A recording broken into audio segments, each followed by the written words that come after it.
If we value the pursuit of knowledge, we must be free to follow wherever that search may lead us. The free mind is not a barking dog to be tethered on a 10-foot chain. Back in the late 1700s, early 1800s time period, there was a social movement liberating the modern world from the reign of control that religion and superstition had on the people. Essentially, after our darkest part on the precession of the equinox, we were really beginning to wake up. Started making new inventions that were rapidly changing the world. The industrial era was beginning. Because of this, we began to see that maybe religion as an answer was not in our best interest, and so the movement happened. We turned to science instead to answer our questions about the universe. The only problem with this was that we grouped in many things with superstition that we probably shouldn't have. Things like consciousness, intuition, human connection, paranormal phenomenon. All of it went right out of the door with superstition, when in fact we've proven these things today to be real. So after 200 years of just going with the same idea about what's classified as superstition and what's okay to talk about, mainstream science is still going with the assumption that consciousness is just a part of the brain. They don't know how it works, they don't have a single rational explanation for it, but they keep on believing it. Why? Well, when we tossed superstition out of the door, even talking about it became taboo. It's just not done. Literally, the reason that it's tough talking about this stuff in the mainstream scientific community is because that's just the way science has been for 200 years. They won't have any of it, even though there are scientific institutions that prove that theory wrong. The field of noetics and the works of biologist Rupert Sheldrake and his colleagues have more than proven mass consciousness exists and is definitely not a part of the brain. Now, no disrespect to the scientific community, but that assumption that we're still holding on to has not gotten us anywhere. It's time we begin to question the decisions of our ancestors, because many of the things that we've been led to believe to be true simply is not. I'm not saying blindly accept all of the new stuff that's coming out nowadays, but we should at least put it on the table and be able to discuss it as a global community. An apocalypse is a disclosure of something hidden from the majority of mankind in an era dominated by falsehood and misconception. If you haven't seen Lesson 10 already, you should probably watch that one first. This lesson builds on what we covered last time, the phi ratio in particular. Today, we're going to be looking at another way that humans grow through phi. Instead of looking at phi inside the body, we're going to be looking at phi outside the body, and what it means for us in this pivotal point in human history. One other thing before we get this rolling. I want to give an overview about what sacred geometry really is. Sacred geometry is the geometry of consciousness. It revolves around the idea that all consciousness, including human, is solely based on sacred geometry. Because it is, we can begin to see and understand where we have come from, where we are now, and where we're going. Do you remember the fruit of life? This is the basis of all 13 informational systems that come out of the flower of life, the creation pattern of everything. The first system created the Platonic solids, which created structure throughout the universe.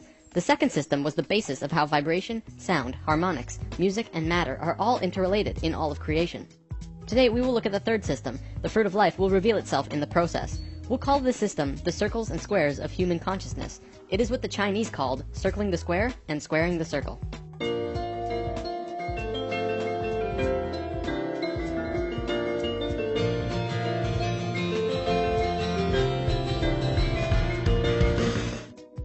Remember when we discussed the Platonic solids in Lesson 6? I explained that there are 5 shapes from which all shapes and matter in existence come from and form into. I showed you that all of them will sit perfectly within a sphere, each with every corner touching the sphere perfectly. Well, there's one other shape that can do that. It's a characteristic that only one of the Platonic solids have, making it special. It is the cube, which you can put every single Platonic solid inside, and an edge or point will touch the inside of the cube perfectly. Through truncating the cube in different ways, you can create all of the other shapes. Because of this characteristic, it essentially means that the cube is like the father of all shapes. It is a male form. And the sphere is the mother of all shapes. It is a female form. All levels of consciousness in the universe are integrated by a single image in sacred geometry. It is the key to space, time, and dimension, as well as consciousness itself. Each level is a geometric image or lens that spirit looks through to see the one reality, resulting in a completely different experience. In the case of humans, this image is the circle and square. This is what Leonardo da Vinci was doing when he drew this drawing, and I'm going to show you what this circle and square combination mean. If you put a circle inside a square perfectly, and then continue to put another circle and square, each with the same diameter, one radius away on all sides, going outwards, you get a drawing that looks like this. You'll notice that with the first circle and square, they fit perfectly within the other. This also happens with the second circle and square. However, then the squares begin penetrating circles. The male form begins interacting with the female form. Why is this important? Well, the circles and squares begin to equate the phi ratio. See, when the circumference of a circle and the perimeter of the square are equal, this equates the phi ratio.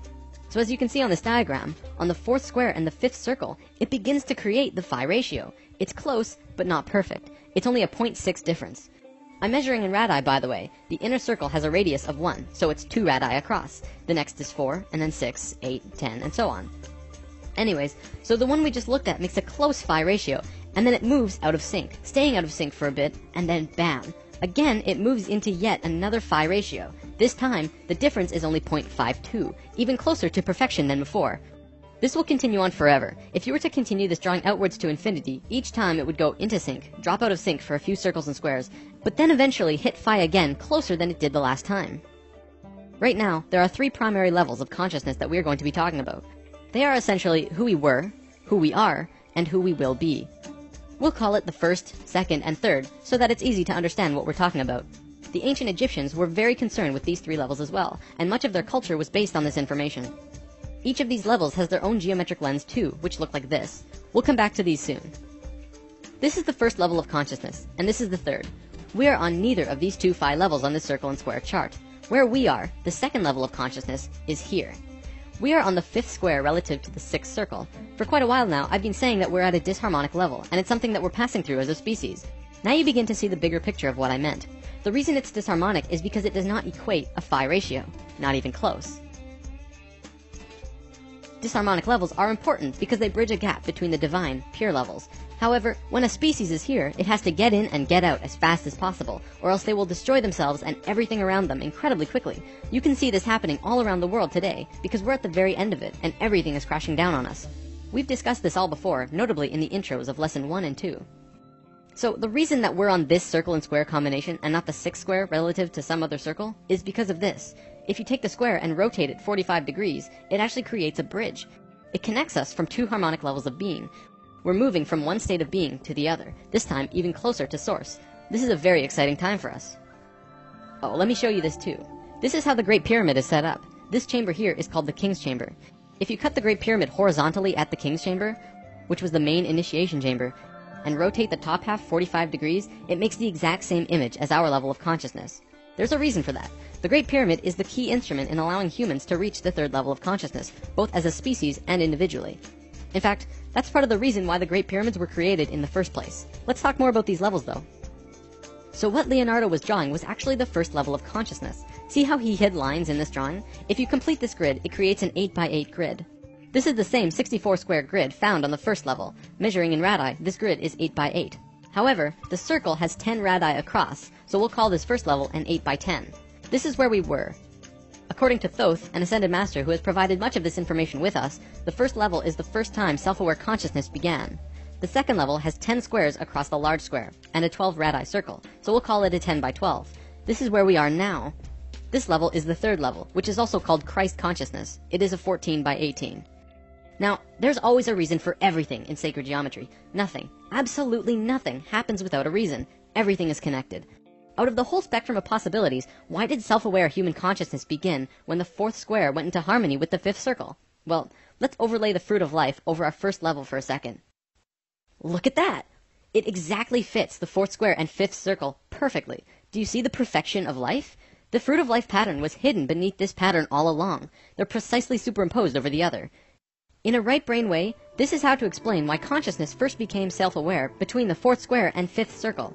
This sacred image was part of the pattern.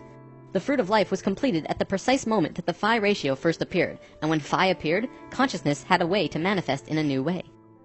Throughout time, many scholars have tried to figure out the secret meaning behind what Leonardo meant with the Vitruvian Man drawing. He was showing us human consciousness. This is where we were, the first level. There is a man who did draw our level, though. Da Vinci was studying the works of a man named Vitruvius, who lived 1400 years before Da Vinci, hence the name Vitruvian Man. Vitruvius actually drew his own drawing of consciousness as well, and this is what it looked like. The circle and squares in this one are hidden, less obvious than the Da Vinci drawing. Regardless, they're there, and this is the current circle and square combination around our bodies. This drawing also contains the exact proportions of the Merkaba, which is an important energy system outside of the body, similar to how chakras are an energy system inside the body. This image also contains the diamond that perfectly contains the man from head to feet. This is the same image we saw in the consciousness chart, as well as the Great Pyramid. Further proof that this is what Vitruvius was demonstrating to us when he created this image. So here we have drawings of the first 2 levels of consciousness. From what I know, there is no drawing of a third. If there is, it's sealed up, locked away somewhere, and is probably one of the most sacred drawings in existence. Alright, I know talking about geometry all the time can be a little daunting. So many circles and ratios and everything. If this is something you want to learn more about, I'm providing the Flower of Life books and PDFs in the comments. This information is found at the very beginning of Volume 2, and much, much more. I could probably do 4 or 5 lessons about the geometries of the human body and still not run out of things to talk about. But it's there for you if you want to learn more now. For the last portion of today's lesson, we're going to talk about some recent findings in modern science. As we just saw in the geometry, we are currently in a disharmonic state of being, but we are just about done with it. In doing so, we are moving into a new state of being. We are transferring from the second level of consciousness to the third, also called Christ consciousness. If we look at evolution in Earth's history, we always seem to make random jumps. There are always missing links in the evolutionary chain. Scientists say that we just haven't found all the fossils, and creationists say that God did it, and therefore it's part of some divine plan. But looking at what we just learned about consciousness, does it not make sense that evolution and creationism are just two sides of the same coin? Consciousness moves through different states of being, constantly moving closer and closer to divinity, to Phi. Every time it reaches a new stage, it makes a rapid biological change into something new, like what we're doing now. This is what the ancient Egyptians called resurrection, which we mentioned in Lesson 7. So, if we're really going through an evolution of consciousness, what's happening inside of us? Surely, this would mean that there are also biological changes happening to us at our core level, right? Does modern science see any big changes that they're afraid to tell the general public because they think it will cause a panic? Short answer, yes. Long answer, we are changing. Right now, as you're watching this, your DNA is mutating. See, in the last few months, modern medicine has finally accepted publicly that a child was born with 3 DNA strands rather than 2. In a simplified way of seeing it, we are adding an entirely new strand to our DNA, going from a double helix to a triple helix. This wasn't discovered recently though. In fact, scientists have been studying this for almost 10 to 20 years now. Several years ago in New Mexico, there was a convention of geneticists from all over the world with the main topic of discussion being DNA mutations.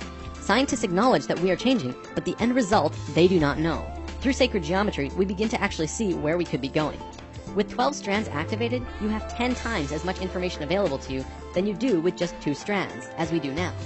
Not only that, but the 12 strands work in sync with the 12 chakras, providing an immense amount of energy into the body. We are about to become super beings, enabling us to understand and do things that currently seem paranormal, bizarre, or downright impossible. From the article The Bigger Picture by Suzanne Thorpe Clarke, we are being changed physically from carbon-based beings to crystalline-based beings.